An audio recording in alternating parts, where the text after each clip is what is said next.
Hello everyone, my name is Pranav Ranjan and in today's video we are going to discuss about rectifiers. A rectifier is a circuit which is used to convert AC input signals into DC voltages. Rectifiers are basically of two types, half wave rectifier and full wave rectifier.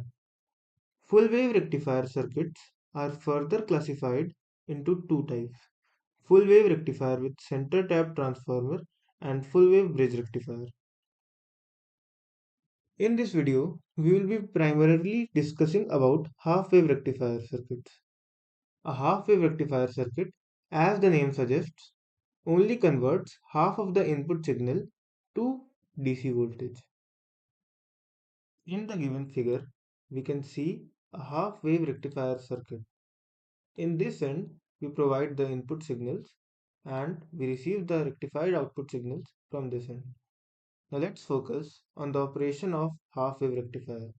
During the positive half cycle, the terminal A will be at positive potential and the terminal B will have a negative potential, which makes the diode D to operate in forward bias region. Hence, the output voltage will be the same as input voltage. Now, during the negative half cycle, the terminal A will have negative potential and the terminal B will have positive potential. So the diode D will operate in reverse bias region. And in the reverse bias region, the diode acts as an open circuit. Hence, no current will flow through the circuit, due to which the output voltage will be zero. Here, in this case, we assume the input signal to be a sinusoidal signal. Also, we assume the diode to be ideal diode, which has resistance equals zero. So, we get we get this as the output waveform of half-wave rectifier circuit.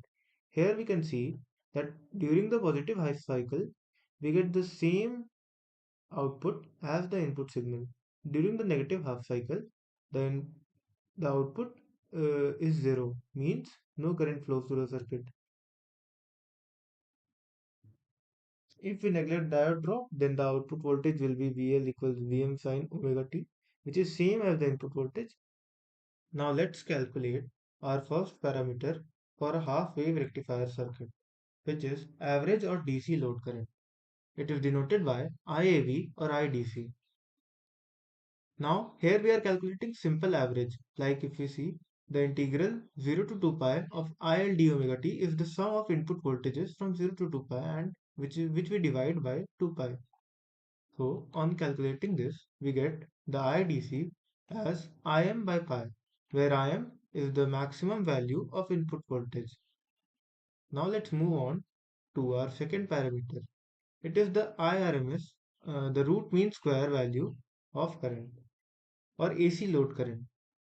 Here we will calculate the root mean of square. Here we will calculate the mean of squares, the root. On solving this equation, we get the IRMS as Im by 2. Here also we know that Im is the maximum value of input current. Now let's move on to form factor. Form factor is defined as the ratio of RMS value to average value. Form factor form factor for a half wave rectifier is pi by 2, which is 1.57 in simple values. Now let's calculate the average or DC load voltage. We know that by Ohm's law, VDC equals IDC into RL, load resistance. Also, we know that IDC equals Im by pi and Im equals Vm by RL. Substituting the values, we get VDC equals Vm by pi. For the RMS load voltage, we get Vrms equals Irms into load resistance, which is equals to Vm by 2RL into RL. The RL gets the load resistance get cancelled and Vrms equals Vm by 2. Now let's calculate another parameter known as ripple factor. The rectified output contains both types of current, AC as well as DC component. The ripple factor measures the percentage of AC component present in the rectified output. The ideal value of ripple factor should be 0 as we need to rectify the AC voltage and convert it to DC. But in real scenario, it is not so. Ripple factor is the RMS value of AC component of output by the DC value of output, which means IAC RMS upon IDC. The instantaneous AC value is given as IAC equals IL minus IDC. On calculating, we get the ripple factor is equals to the form factor square minus 1. Since we know that the form factor for half wave rectifier is 1.57 or pi by 2, putting the value of form factor in the given equation, we get the value of ripple factor for half wave rectifier as 1.21. Now, let's calculate the rectification or power conversion efficiency for a half wave rectifier. The rectification efficiency is defined as the ratio of DC power available at the load to input AC power. We know that power can be written as square of current into the resistance. So, putting the values in the formula, we get the rectification efficiency of half wave rectifier as 40.53%, which implies that a half wave rectifier converts only 40% of the input power into DC power, and the remaining 60% will be present as the AC power. This is why we consider a full wave rectifier to be better than a half wave rectifier. Now let's calculate the peak inverse voltage. Peak inverse voltage is the maximum magnitude of voltage which appears across a diode in reverse bias condition. Now here we can see Vi is the input voltage, Vm is the maximum value of input voltage, peak inverse PIV is the peak inverse voltage across the diode.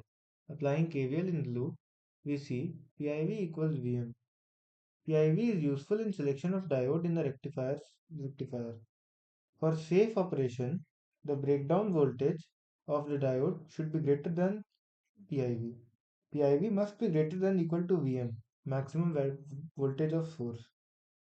If PIV is less than Vm, then the diode can get damaged. So, for the safe operation, PIV must be greater than equal to the maximum voltage of source at all times. Now, let's talk about the ripple frequency or output frequency. In a half-wave rectifier, input and output waveforms have same time period. Therefore, the frequency of output waveform will be same as frequency of input waveform. So, ripple frequency equals frequency of source. Here, we end the topic half-wave rectifier. We have discussed all the important parameters. Thank you.